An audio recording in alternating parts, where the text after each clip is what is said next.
Hey guys, today we are going to talk about manner of holding when you buy a property. So what's the manner of holding when you buy a property? Let's say if you're buying a property with your spouse, you can buy the property under two different ways. You can buy it under joint tenancy or you can buy it under tenancy in common. If me and my wife, we purchase a property and we hold it in joint tenancy, it means that we both own equal shares. Now, the deeper meaning behind a joint tenancy is if I pass away, my share automatically goes to my wife. She inherits the property is a rule of survivorship. The other way of holding it is in tenancy in common. And tenancy in common allows us to alter the percentage that we hold in the property. Can it still be 50-50? Of course it can. And what happens if I pass away?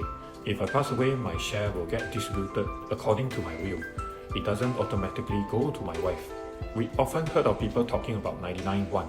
So what is this 99-1 I read about? If I own the property with my wife in equal shares, if the property is worth $1 million today, and if I want to perform a decoupling, I buy my wife's share so that my wife can buy another property.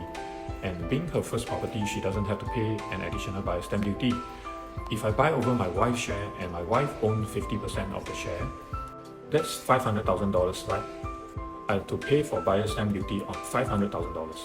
So what's the other scenario?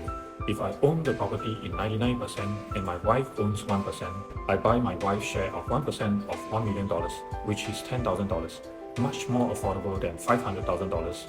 When I buy that $10,000 share, I'll pay buyer's stamp duty on $10,000, which is $100, as compared to paying at a buyer's stamp duty on that $500,000, which is $9,600. So I can save some money in that buyer's stamp duty. And if my wife go to buy another property at $1 million, then she can save on $200,000 in additional buyer's stamp duty. That's the reason why we hear people telling us about 99-1 that is tax efficient in that manner, because you save a lot on buyer's stamp duty. But there's some downside to it that they often don't consider. Now let's assume this. My wife owns 1% of the property and she had used CPF on the property as well.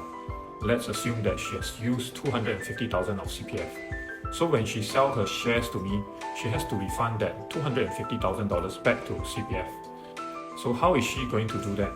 She has to come out with cash from her pocket and put it back to CPF. And when the moment comes where the couple realize that, okay, I saved on buyer's stamp duty, but now I have to fork out $250,000 and put it back in the CPF, where am I going to get the money from? The $250,000 is originally meant for the purchase of next property. Now this $250,000 has to be used to refund her CPF. So that's one step forward and two steps back. Hope you learned something here. See you in the next video.